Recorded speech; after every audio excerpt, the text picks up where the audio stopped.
आपल्या हातातील सुरा पिऊशी मृणालीच्या कोवळ्या शरीरावरून अलगदपणे फिरवू लागली. आपल्या तोंडातून हुंदक्याचा आवाज काढत व धडधडत्या काळजाने मृणाली स्थिर उभी होती. इथपर्यंत. आता पुढे. दरवाजावर जोरदार धडक पडत होत्या. पियूशीने सुऱ्याचे टोक मृणालीच्या मानेवर स्थिर केले व हळूहळू ती आपल्या हातातील सुरा तिच्या मानेवर दाबू लागली. मृणाली वेदनेने ओरडली. तोच पियूशी जागची मागे फेकली गेली. तिच्या तोंडातून एक मोठी किंकाळी बाहेर पडली व ती समोरील खुर्चीवर जाऊन आपटली. तसे ती लाकडी खुर्ची खाट करून जोरदारपणे खाली आपटली व मोडली गेली. तोच दरवाजाही तुटून धाडकन खाली आपटला. विवेक व वनिता काळजीपोटी लगेच बाहेर पडले. समोरच राजू बेशुद्ध होऊन निश्चित खाली पडला होता व मृणाली रडत जागीच खिळली होती. तिच्या मानेला छोटीशी जखम झाली होती व तिच्यातून हलकेसे रक्त बाहेर पडले होते आणि तिच्या समोरच एक वयस्क व्यक्ती उभा होता. हा तोच होता ज्याने वनिताला विहिरीतून बाहेर काढण्यास मदत केली होती. त्यानेच पियूशीवर मंतरलेले पाणी भिरकावून मृणालीचा जीव वाचवला होता. त्याचे डोळे विवेक व वनितावर खिळले होते. आपला एक हात मृणालीच्या डोक्यावर ठेवून तो हसत दोघांकडे पाहत होता. सांभाळा, वनिता ओरडली. तोच काही कळण्या अगोदरच पियूशीने आपल्या हातातील धारदार सुरा त्या व्यक्तीच्या पोटात खुपसला व ती आसुरीपणे हसत त्याच्याकडे पाहत होती. तोच त्या व्यक्तीने आपल्या हातातील मंतरलेले पाणी जे का बाटलीत होते ते त्याने पियूशीवर शिंपडले. तसे पियूशी हवेत उडाली व किंकाळत दूर जाऊन आपटली. विवेक व वनिता ओरडत धावले. आताच्या आता दोन्ही मुलांना घेऊन बाहेर पडा, ती व्यक्ती ओरडली. विवेकने राजूला उचलून घेतले तर वनिताने मृणालीला उचलून घेतले. वाड्यातील सर्व दिवे सर्र करून चालू बंद होऊ लागले होते व वारा वेगाने तिथे घोंगावू लागला. त्या वातावरणात पियूशीने मोठी किंकाळी फोडली. त्या आवाजाने संपूर्ण वाडाच हादरून उठला. दाराबाहेर पडू पाहणाऱ्या विवेक आणि वनिताच्या दिशेने पियूशी वाऱ्याच्या वेगाने धावली व पुढच्याच क्षणी तिने त्यांच्यावर झडप घातली. पण तोपर्यंत त्या व्यक्तीने सावध होऊन पियूशीवर पुन्हा एकदा मंतरलेले पाणी शिंपडले. तसे झटका लागून पियूशी बाजूला फेकली गेली व हॉलमध्ये आपटली आणि गडाबडा लोळत बाजूच्या भिंतीला जाऊन टेकली. आतापर्यंत हे सर्व वाड्याबाहेर पडले होते. लगबगीने त्या व्यक्तीने दाराशेजारी विभूतीने आडवी रेघ आखली. पण पुढच्याच क्षणी पियूशी त्यांच्या समोर येऊन ठेपली. हा प्रकार इतक्या अचानक झाला होता की एक वेळ तो व्यक्तीही घाबरून मागे सरकला. ती विभूतीची रेघच त्यांच्यात अभेद्य भिंत बनून उभी होती. नाहीतर तिने केव्हाच खेळ संपवला असता. तिने कोणाला जिवंत सोडले नसते. पुढच्याच क्षणी दरवाजा खाडकन आपटून बंद झाला. चला लवकर, येथून निघून जाऊयात, ती व्यक्ती म्हणाली. समोरच कार उभी होती.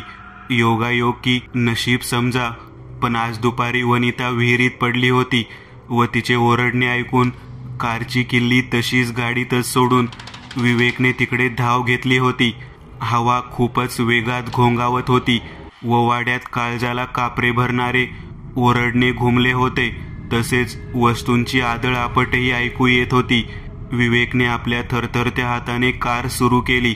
ती व्यक्ती विवळत मागच्या सीटवर पडून होती.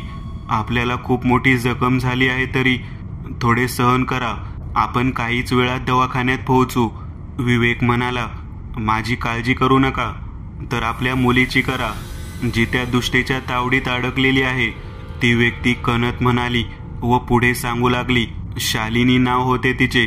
काळी जादू करणारी चांडाळीन होती ती. तिने स्वतःला सैतानाला अर्पून टाकले होते.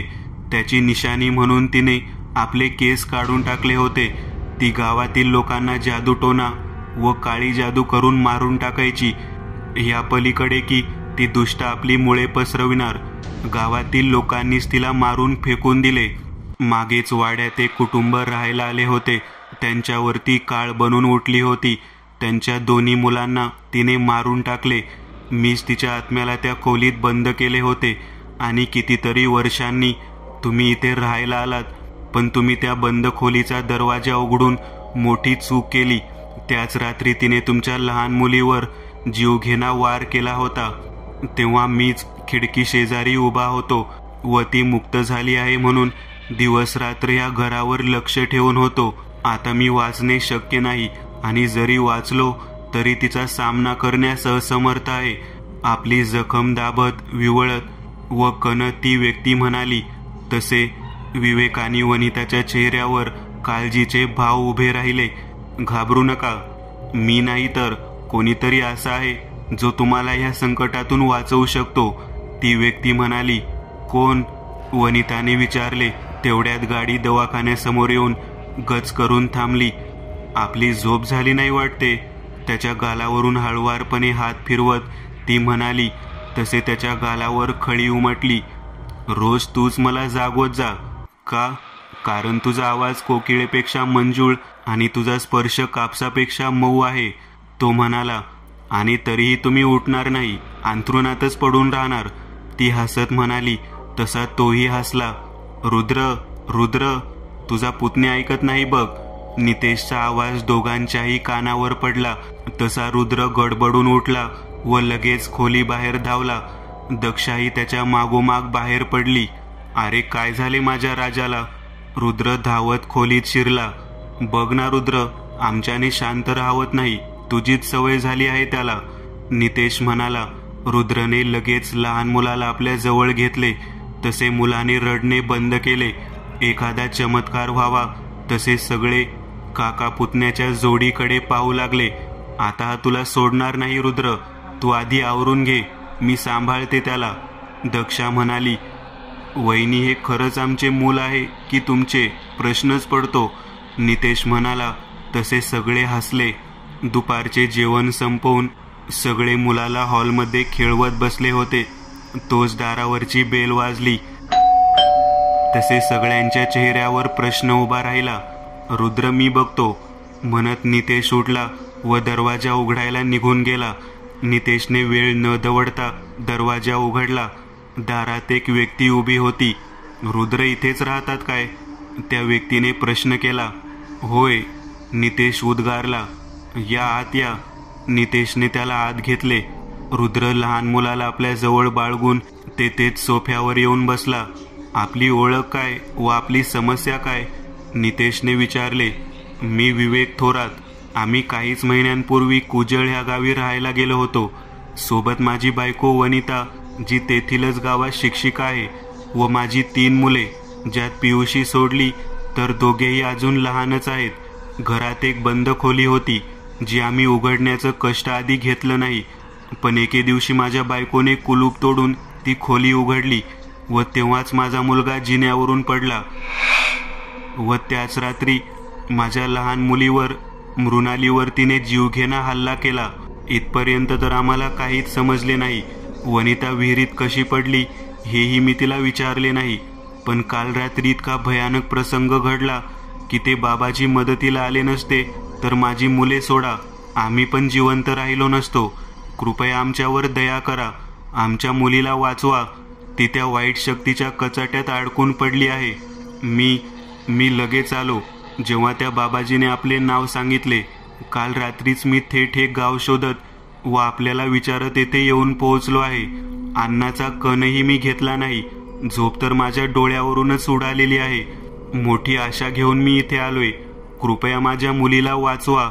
विवेक आपले हात जोडत म्हणाला. असे करू नका, एक काम करा, आपण जेवण करून घ्या आधी, मी लगेच तुमच्या बरोबरच येतो. नितेश, तू येतोस काय? रुद्रने नितेशला विचारले. हे काय विचारणे झाले? नितेश हसत म्हणाला. रुद्र आपल्या विविध वस्तू ठेवण्याच्या खोलीत वेगवेगळ्या वस्तू आपल्या पिशवीत भरत होता. काळजी घ्या आणि हा डब्बा वेळेवर रिकामा करा.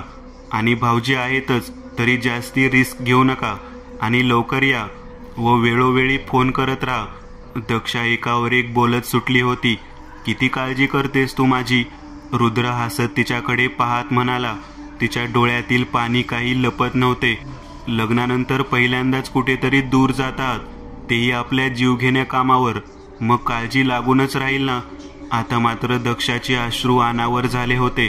ए माझ्या बाळा, एवढे रडू नकोस. बघ, मी असा गेलो आणि असा आलो. तू तुझी बहिणीची आणि माझ्या पुतण्याची काळजी घे. माझ्या राजाला सांभाळ. रुद्र तिला मिठी मारत म्हणाला. चला. नितेश खोलीत येत म्हणाला. सॉरी म्हणत तो परत फिरला. कुठे पळतोस, चल म्हणत रुद्र दक्षा व नितेश बरोबर बाहेर पडला. समोरच ते लहान मूल रुद्रसाठी रडत होते. धावत जाऊन रुद्रने त्याला आपल्या जवळ घेतले व त्याच्या गुलाबी गालाचे गोड पप्पे घेतले. चला, नितेश विवेकला म्हणाला. मात्र तो लहानगा काही केल्या रुद्रला सोडत नव्हता. रुद्रही त्याला तसाच रडता सोडून आपल्या जड पावलांनी घराबाहेर पडला. त्याने दक्षाकडे पाहिले नाही, नाहीतर हे यापेक्षाही जड गेले असते. कार सुरू झाली व वेगाने कुजळ गावाकडे निघाली. सभोवताली काळोख दाटला होता व टप्पा पार करत शेवटी कार वाड्याजवळ येऊन थांबली होती. येथील परिसरातल्या वातावरणात बराच बदल जाणवत होता.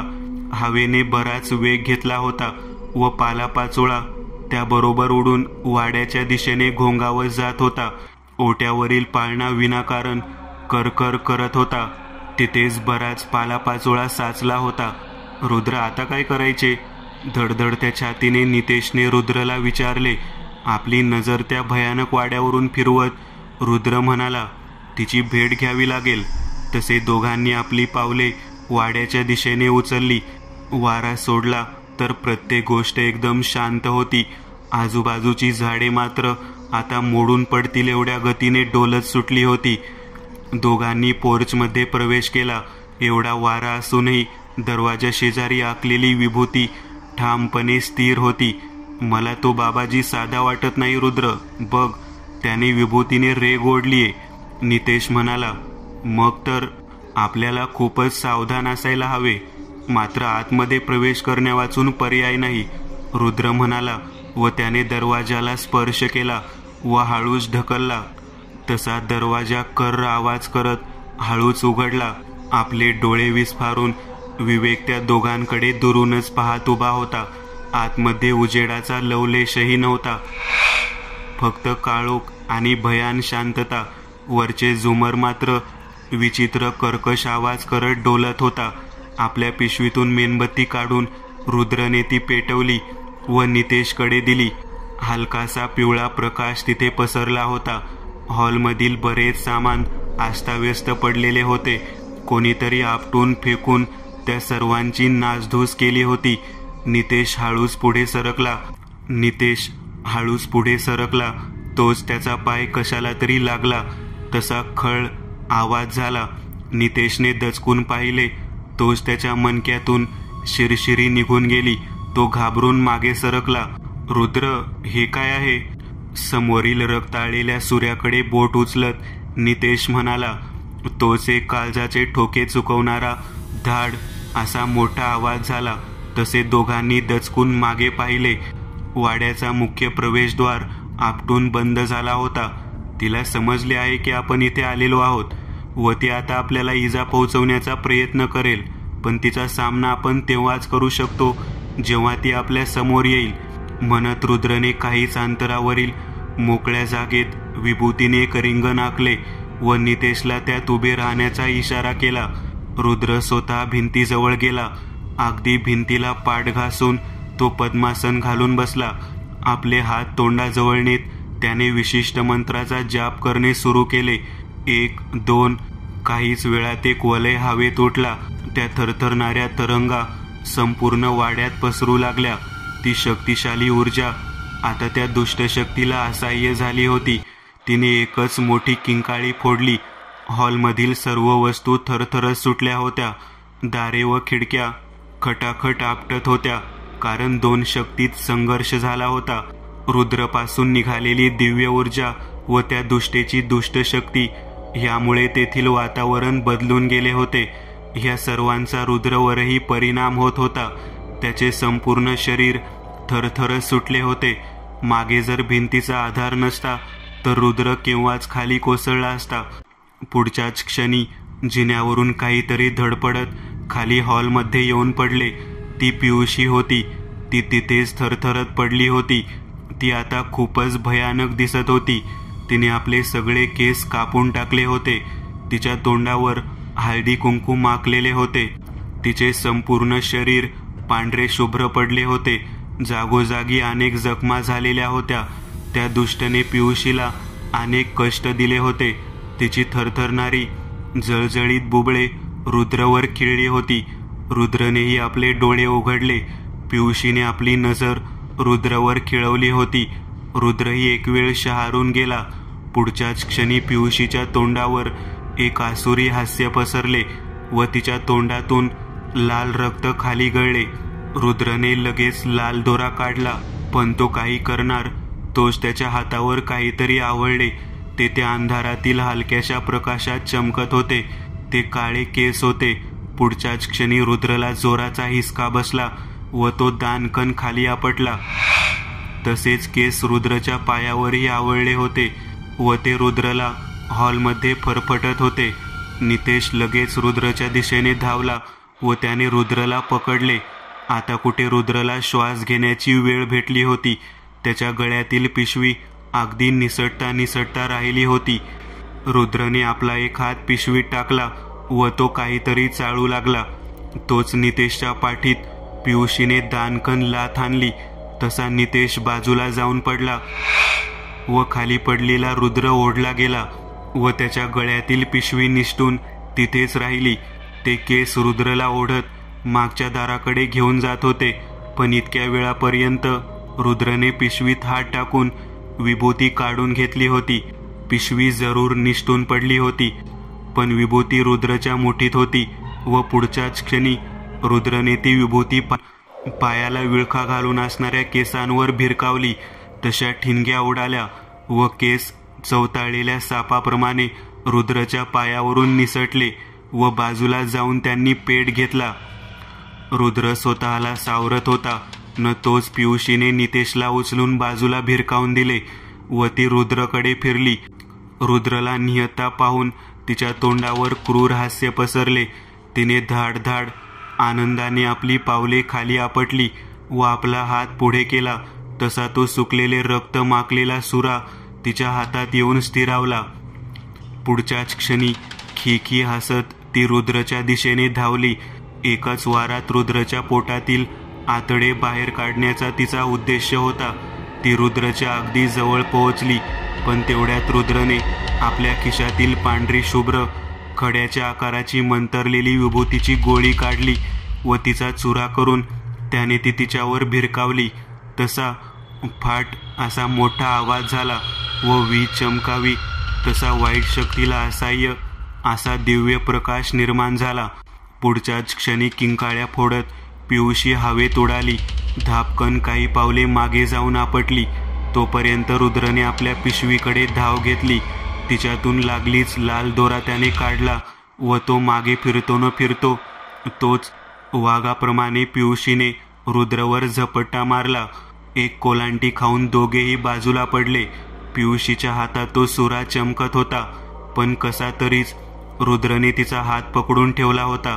तेवढ्या तिने रुद्रच्या डोक्यावर आपला दुसरा हात ठेवला व विशिष्ट मंत्र उच्चार करू लागली. रुद्रवर एक वेगळ्याच प्रकारची गुंगी पसरत चालली होती व त्याच्या हालचाली हळूहळू मंद होत चालल्या होत्या. आपल्या भावाला वाचवण्यासाठी म्हणून नितेश भिंतीला रेलून उठला. तोच कर आवाज करत डायनिंग टेबल त्याच्यावर येऊन आपटला व तो भिंतीला चिकटला. तेवढ्यात बाजूचा सोफाही वाऱ्याच्या वेगाने त्याच्यावर येऊन आपटला व नितेश भिंतीला चिकटून राहिला. त्याला तेथून निघता येत नव्हते. तो आपली ताकद लावत होता न तोच आणखी एक सोफा तिथे येऊन आदळला. रुद्र आता एकदम शांत झाला होता व त्याचे डोळे बंद झाले होते. पियुषीने आपल्या हातातील सुरा रुद्रवर वार करण्यासाठी हवेत उचलला व वेगाने रुद्रच्या मानेचा नेम धरून उगारला. तोच विवेक वेगात धावत आला व त्याने पियुषीवर झडप घातली. पियुषीच्या हातातील सुरा बाजूला जाऊन पडला व विवेकने आपली संपूर्ण ताकद पणाला लावून तिला जखडून ठेवले. रुद्र उठ, नितेश ओरडला. पण रुद्र निश्चित पडला होता. पुढच्याच क्षणी त्या दुष्टेने विवेकला भिरकावून दिले. विवेक दूर जाऊन पडला व त्याच्या डोक्याच्या मागचा भाग थोडा वेगात खाली आला व मुंग्या त्याच्या संपूर्ण डोक्यात घुमल्या. तशाही स्थितीत तो उठू पाहत होता. तोच सापकन सूर्याने एक वार त्यांच्या छाताडीवर पियुषीने केला तसा विवेक पुन्हा खाली आपटला. कोणीही नाही मला थांबवू शकणार, मीच आहे इथली राणी म्हणत तिने वेगात विवेकवर सुरा उगारला. तोच फाट आवाज झाला व तिच्या हातातील सुरा गळून बाजूला आपटला. तिच्या तोंडातून एकच किंकाळी बाहेर पडली व ती आपल्या उजव्या हाताच्या मनगटाला पकडून गडबडा खाली लोळू लागली. तो वार रुद्रचा होता. त्याने आपला मंतरलेला लाल दोरा पियुषीवर फेकला होता व तो नेमका जाऊन तिच्या हातावर चिकटला होता. त्याच्यातून अग्नीप्रमाणे ज्वाला व प्रकाश बाहेर पडत होता. रुद्र लगेच स्वतःला सावरत उठला. एका हाताने आपले डोके वाजवत व झुलत झुलत तो आपल्या पिशवीजवळ गेला. पिशवीतून विभूती काढून त्याने पिशवीभोवती एक रिंगण आखले व तिची धडपड शांत करण्यासाठी त्याने विभूती व मंतरलेले पाणी एकत्र मिळवून तिच्यावर भिरकावले. तसा तिचा देह हवेत उडाला व लगेच रिंगणात आपटलाही. तिच्या शरीरातून काळपट धूर निघून रिंगणातच स्थिरावला. रिंगण चमकून उठले होते व त्याने त्या दुष्ट शक्तीला पूर्णपणे आतमध्ये कोंडले होते. रुद्र आधी नितेश जवळ गेला व त्याने त्याला सोडवले. दोघेही विवेक जवळ गेले. तू बरा आहेस ना? रुद्रने त्याला विचारले. होय, कसा तरी विवेक उद्गारला. आता घाबरू नकोस म्हणत रुद्रने करंगळीच्या आकाराची डबी बाहेर काढली. ती पूर्ण पारदर्शी होती. काही मंत्र म्हणत रुद्रने ती हवेत फेकली. ती थेट रिंगणात जाऊन स्थिरावली. दुष्ट शक्ती हळूहळू तिच्यात सामावू लागली होती व तिच्या किंकाळीने संपूर्ण वाडा व परिसर हादरवून सोडला होता. काहीच वेळात तो आत्मा त्या डब्बीत सामावला व ती डब्बी काळी होऊन खाली पडली. पियुषी अद्याप रिंगणातच बेशुद्ध अवस्थेत पडली होती.